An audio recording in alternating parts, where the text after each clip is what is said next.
How to set units in AutoCAD, a step-by-step guide. Setting units in AutoCAD, an essential step to ensure that your drawings are accurate and correspond to the measurement system required for your project. AutoCAD allows you to configure units for length, angle, and precision to suit your specific needs. Step 1. Open the drawing. Launch AutoCAD and open a new or existing drawing where you want to set the units. Step 2. Access the Units dialog box. Type units in the command line and press Enter.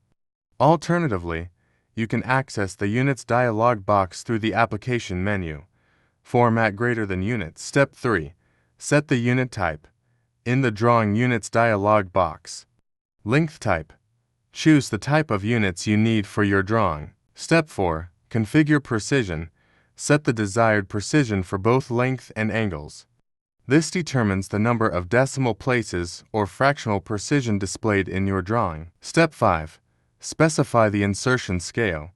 In the Insertion Scale section, choose the unit type for objects being inserted into the drawing, such as inches, feet, millimeters, centimeters, meters, kilometers.